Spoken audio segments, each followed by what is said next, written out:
travel, magandang araw sa ating lahat. Welcome nga pala sa biyahe ni Ed. Yan, local driver and tour guide dito sa Dumaguete. So ngayon, nandito tayo sa may White Sandbar ng Manhuyod. Ayan, napakalaki.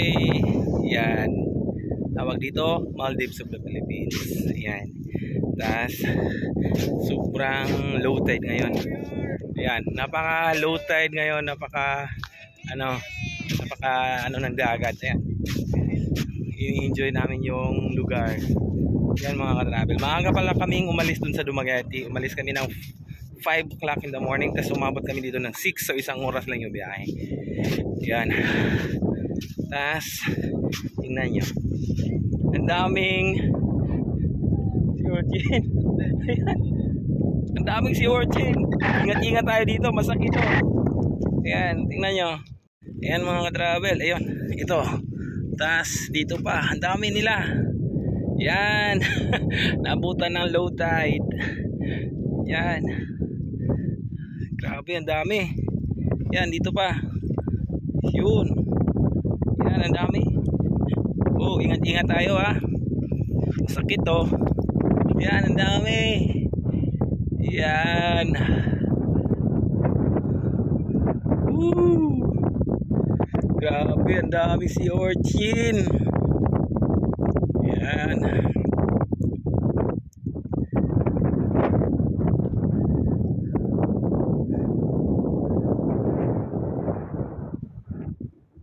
Tingnan nyo yung mga sea urchin. May corals pa. Yan, napakalagi po kasi ng ngayon, low tide. Grabe.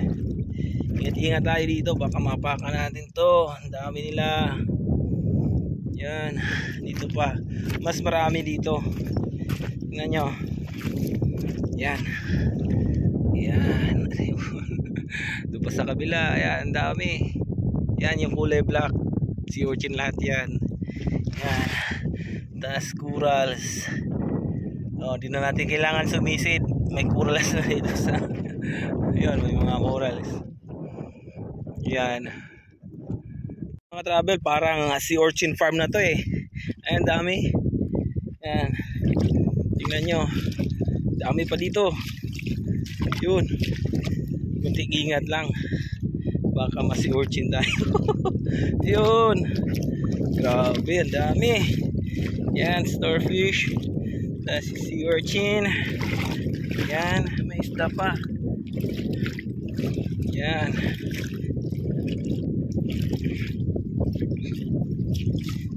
dami nila. Okay.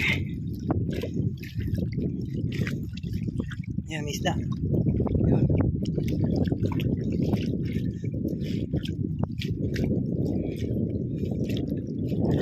Dami talaga, grabe, dami talaga. Yun. Ito, malalaki na. Yan, malalaki na yung mga may corals. Yun, parang malalaki na ito, islang ito. Yun.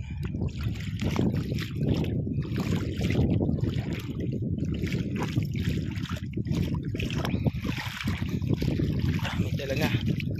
Dito pa, dami pa dito. Yan.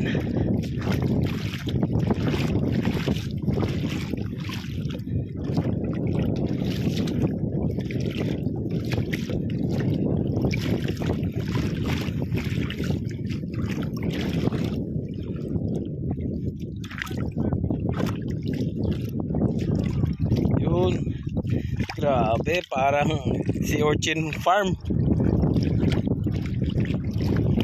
Hey, what's that guys? Ha? Parang may nakita sila. Isda siguro yan, titingnan natin. Hey, what's that? Let me see what you've got.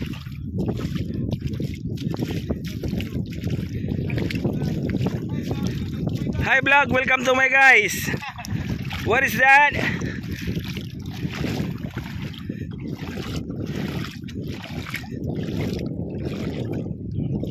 Murag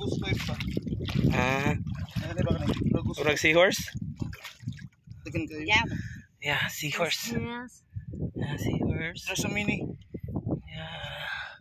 Starfish. Only in the Philippines. Yeah. Lots toes. No, here. Everywhere. No. Everywhere, hati ka? Everywhere. Local. Local. It's incredible. No shoes. Yes. Oh, no. No. You don't have to eat that. I don't know. Yeah, you can. It's not good for. Yeah. Magkano tayo nito? Magka-nosebleed tayo kay hati ka. Ayan. Yes. Yeah. Enjoy? Incredible. Are you enjoy? Are you enjoying this place? Yes. Really? This place is very amazing. Wow, Yes. thank you. So, ano pa hinahintay nyo? Yes. Bisitahin nyo, punta na kayo dito. Come and to visit. Yeah, come and visit here. Place. Pwede kayo mag-message dyan sa baba, mag-comment kayo dyan sa baba. Si Kuya Ed na bahala sa inyo. Yeah. Dito naman tayo sa Pure Sand. We are here at the Pure Sand. Woo! Ayan si Kuya Dong. Sa kalam ng Abu Island.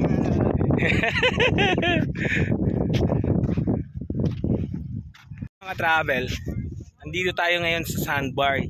Yung pinaka-last na sand na makikita dito pag pabalik na yung dagat, pag high tide na. Ayan. So, nasa gitna tayo. Tapos dito naman pag maangat na yung dagat na yun sa kabilaan na yung dagat. Tapos ito na lang yung huling makikita natin. Minsan nga hindi na tumaabutan pag high tide talaga. So ayan, kung gusto nyo ma-experience to, mag-comment lang kayo dyan sa baba. Si Kuya Ed na bahala sa inyo, di ba? Ayan. Ganda ng lugar. Yun.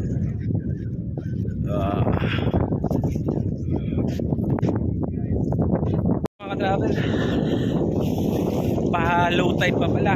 Akala ko pa high tide na yung kanina. Tapos nandun pa yung bangka namin dun sa dulo. Tapos umabot kami dun sa kabila, sa dulo ng sa dulo din ng sandbar dito. Napakahaba po ng sandbar. Imagine 7 hectares to. Pag full low tide, 7 hectares yung sandbar dito. Maldives of the Philippines tawag nila dito. Yan, diba? Yun, napakalayo pa. Tapos doon yung bangka namin sa kabilang side. You know? Yan. So yan guys. So, mga ka-travel natin dyan. Kaninang umaga, nagpunta tayo dito doon sa so ayan guys, mga ka-travel natin dyan. Kaninang umaga nung nag-video tayo, malawak pa yung sandbar. Eh ngayon, nagantay kasi kami ng mga siguro 4 hours. Kaya ngayon yung sandbar na talaga. Ayan, magkabilaan yung dagat. Yun. Woo! Perfect. Ang ganda po ng lugar. Yan, di ba? Yan. Nasa gitna na tayo ng dagat. Kaninang umaga, puro buhangin lang to. Kaya nagantay kami mga ilang oras pagkatapos namin kumain. Kaya ayun, binalikan namin to. Yan. Ito yung pinaka the best. Yung sandbar talaga, di ba? Ayos. So kaya mag-comment na kaya dyan, diba? Mag-comment na kayo dyan para tutur kayo ni Kuya Ed dito. Pero kailangan natin ng schedule kasi ayun nga, di natin alam kung high tide ba or low tide. So kailangan talaga aalamin natin kung low tide ba o high tide para at least ma-enjoy nyo ang lugar na ganito. Yan, diba? Yun, no?